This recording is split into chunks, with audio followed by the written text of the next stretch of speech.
jump off na tayo na maaga kasi magkakaroon tayo ng bagong ruta na dadaanan. Kasi nga bukas or sa Macaulawa yata ay mauna nang umuwi sila Brody C. So,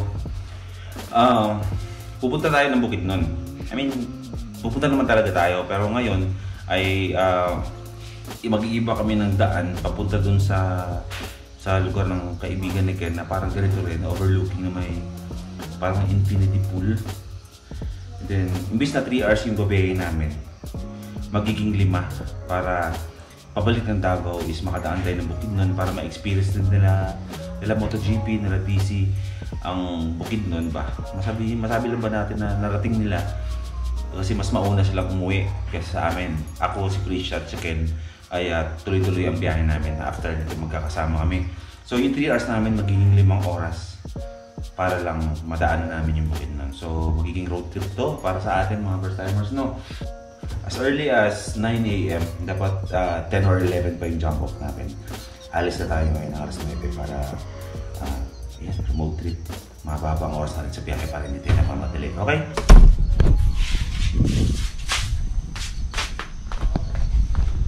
Maraming salamat sa lugar na to na grabe napakaganda dito, promise. Ayan, Ridge View Mountain Resort.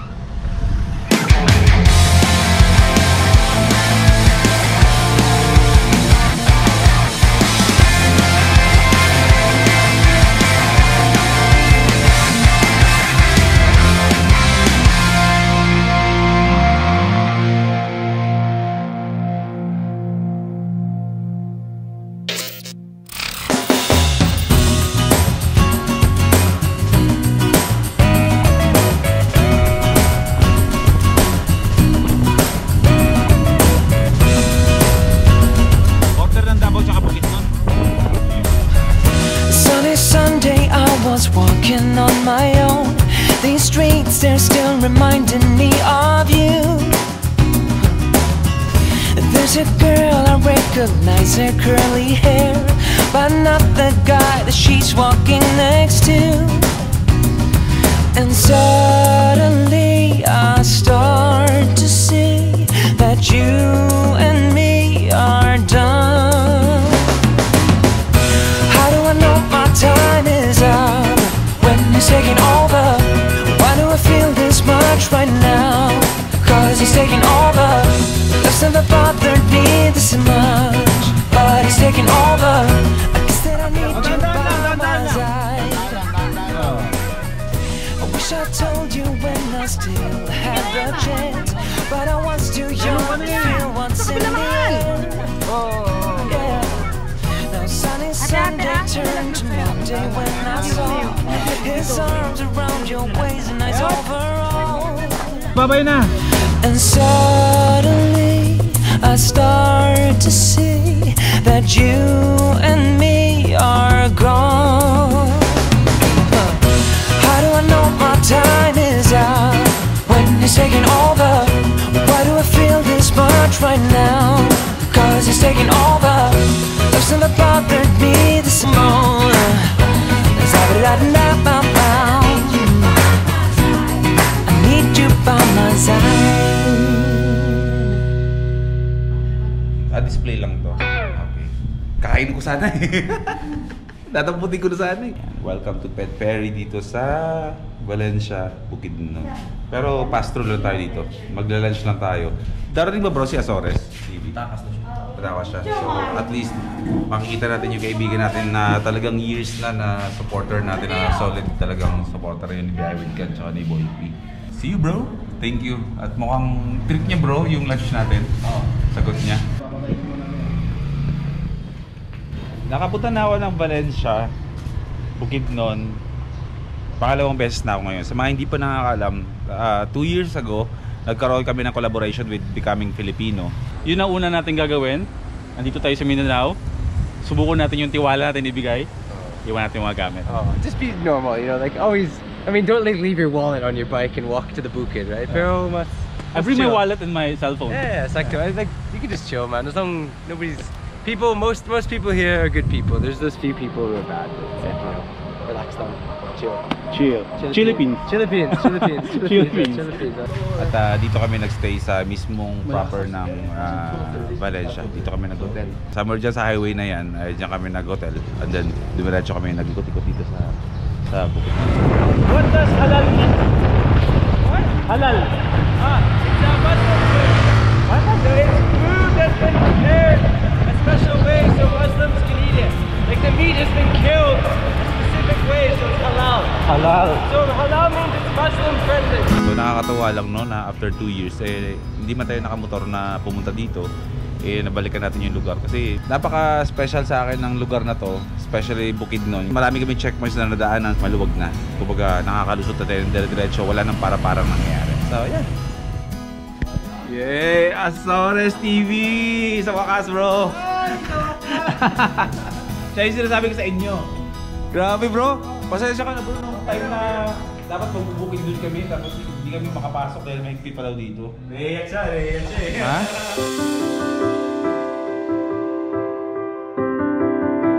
Idol ka na bro. Seryoso ba bro? Sobrang idol ka Halika na. dito, halika. Bihira. Parang 3 taon yata tayong nagantayan no. Tati wag kayo iiyak, ba't kayo iiyak? Wag kayo iiyak. Nakita na kami ni Idol sa loob ng taon. Oo. Tara bro, pakilala ka namin.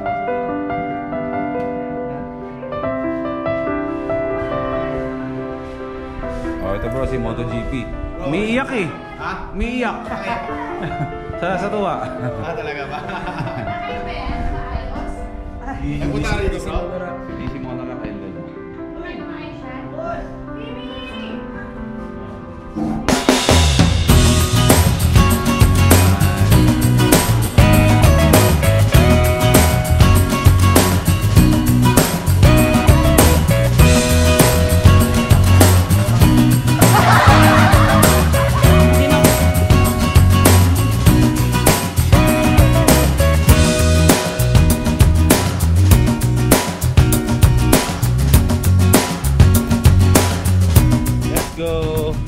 Azores TV, maraming salamat sa napakasarap na lunch. Grabe, sabog mga tiyan namin. And suddenly I start to see that you and me are done. How do I know my time is up when you're taking over? Dito yun. Doon bro, ano yun bro? Di mga cow's milk ba dyan? Cause he's taking over. Wala Less siya. than the bothered needs.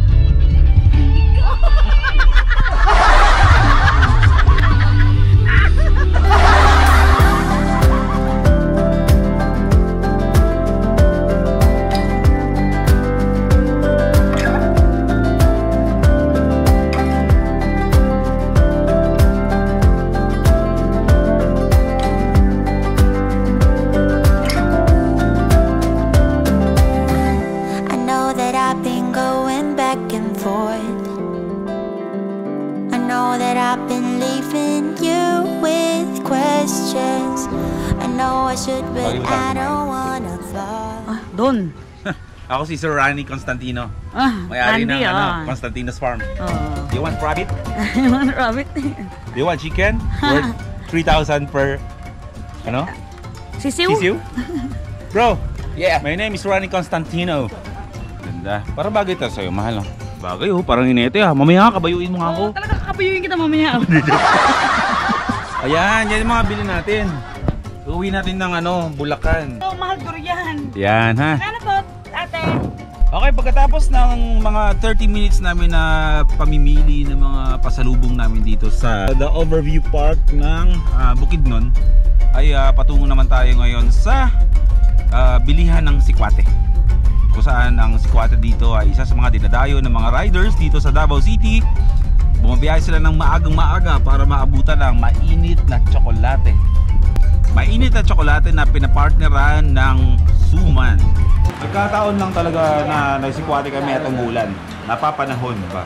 Kailangan natin quick lang to, mabilis ang pagkasisikwate lang to kasi kailangan natin pumunta ng palengke bro no?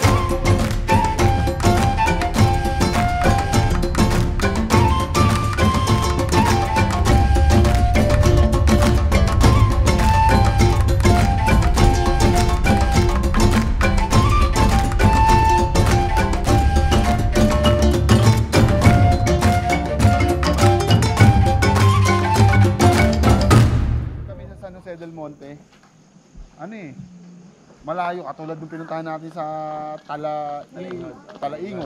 Di ba? Sa Talaingod, bro. Yo. Di ba sa Talaingod, maganda yung view, pero malayo yung mga kabundukan. Dito abot na ako, bro. Di ba? Abot na Yung abot fog eh. nasa harapan natin. Oo nga eh. Solid. Okay, welcome to Star in the Sky mga first timers. Dito tayo sa napakagandang rest house na tutuloy ngayong gabi. Maraming salamat kay Ma'am Tessa sa pagpapatuloy niya dito. Sa nakikita nyo, akala nyo lang dyan lang tayo matutulog sa napakagandang rest house na yan. Hindi lang yan, dahil dito sa kaliwa ko ay merong pool na nag-aantay para sa mga guest dito. Pasensya na kayo at medyo madilim na mga first timers ha. Pero talagang sobrang solid. Bukas ng umaga mas ma-enjoy natin yung lugar na to. Magpapalipad tayo ng drone dito para makita nyo yung kalawakan ng sobrang ganda ng lugar na to. Ang sabi sa akin sa umaga is sea of clouds to. May nakikita kayo dyan mga puti-puti, mga clouds yan. Sobrang baba, above the clouds tayo ngayon. Pero bukas daw is papupunuin ng clouds. Hindi ko na napakita sa vlog, pero kanina is along the way is inulan kami talaga ng sobra. Kaya kanina yung pag-iinom namin ng sikwate at pamamalengke namin ay hindi na namin masyadong na vlog kasi nga nagmamadali kami at baka gabihin tayo. So ayun nga nangyari, nabutan tayo ng dilim. So punta tayo sa second floor. Oh, napakaganda bro. So merong room na dalawa dito. Yan, wow. Grabe bro, napakaganda bro. Tapos sa kabila, same din bro no? Check nga natin. Ganun din bro, napakaganda ng mga kwarto dito. Ganda bro. Quality. Papahinga lang kami, yung mga babae is maglalaban ng mga pinag-bisa namin kasi parang in 3 days talaga hindi kami nakapaglaba. Wala na kami maisuot. Kami mga boys kami magpe-prepare ng dinner namin ngayon. Mahal, wala na si Bigel. Para mas makita ninyo. Ha? Appreciate mo. Wala na si Bigel.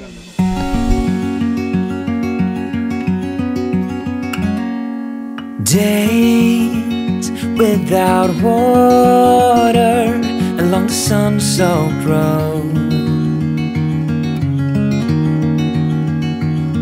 We crossed over borders to get where we are, and it's all for you. It's all for you. It's all for you.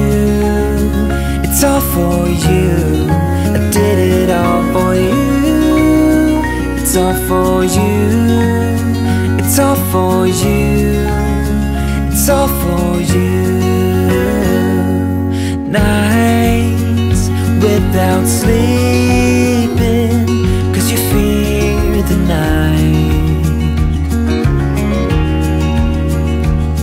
and days without eating 'cause it ain't enough for two, and it's all for you.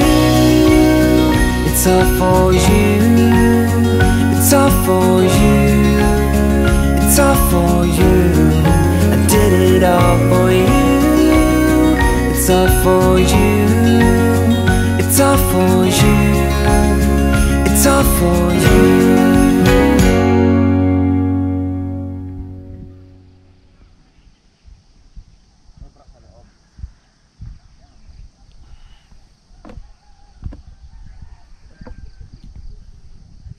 Di ko ma-imagine na itong lugar na to iiwan ni Ken in time. Mula dito sa napakagandang lugar na to na may sea of clouds. Ayan, ay binabati ko kayo ng magandang umaga sa inyong lahat. Nandito tayo ngayon sa Marilog. Part na to ng Davao City mga first timers. At talagang nakaka-amaze lang na first time ko makakita ng sea of clouds. Talaga na yung sobrang legit. Parang kasi yung mga sea of clouds na nakikita ko is by afar lang talaga na andun yun, nagkakaroon ng sea of clouds doon, nagkakaroon ng sea of clouds banda doon. Pero yung tipong nasa harapan mo talaga na paggising mo is parang kulang na lang hawakan mo, eh ito yun, di ba? Nakailang beses na tayong pumunta dito ng Mindanao, pero grabe, isa to sa mga pinangarap ko na sana yung sea of clouds na yung maranasan ko. Dati na Buddha, fail naman yung lakad. Dito lang pala sa Marilog ako makaka-experience ng ganito. Sobrang kapal niyan kanina. Tulad na nakikita nyo sa drone shot. Feeling nga namin kanina ni MotoGP hanggang dito sa area ng kung saan itong vacation house ng Star in the Sky. is binabalot to kanina ng ulap. Di ba? Napakaganda para simulan yung araw natin. Napakagandang view. Siyempre dapat agila tayong positibo palagi sa mga pananaw natin sa buhay, kahit na mga aspect ng buhay natin. Dapat ganito lang natin tratuhin lahat ng mga dumadating sa buhay natin, mga humampas sa atin. Ganyan lang tayo dapat kakalma, no? Paging tulad tayo ng mga kalikasan na chill-chill lang, kapag hinahangin, sumasabay lang tayo sa hangin, di ba? Ganoon lang naman sila eh. Sana maging ganoon din tayo. Hindi ko naman sinasabing ganoon ako. Pinag-aaralan ko pa rin yan mga first timers kung paano i-handle yung mga ganyang bagay. Pero syempre, lagi nga, chill lang, Philippines, di ba?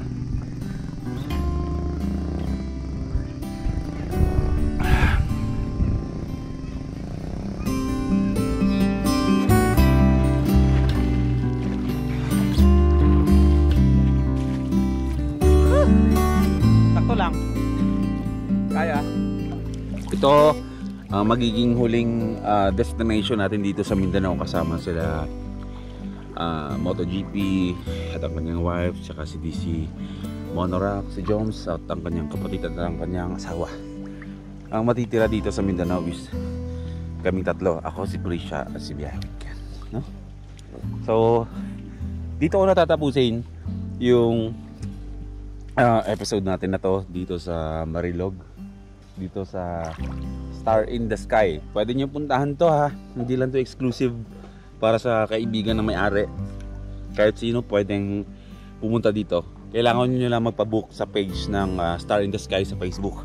Mag-PM lang kayo at magpabook kayo. Kasi itong lugar na to bro, no? Fully book lagi palagi to. Halos fully book lagi to. Oo. Mag-message kayo sa page. Mabilis na reply niyan. Si Ma'am Tessa, yung may-ari talaga nag-aawak ng page niya. Siya mismo nagre-reply. Yes. Tapos enjoy nyo na. Yung Sea of Clouds na nakita nyo kanina. Plus itong magandang rest house na to na malamig din sa gabi. Yan, pwede kayo magluto-luto dyan tulad ng ginawa namin kagabi.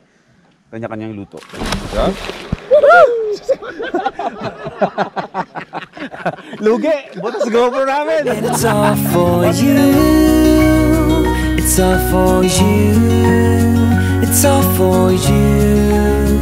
It's all for you. I did it all for you.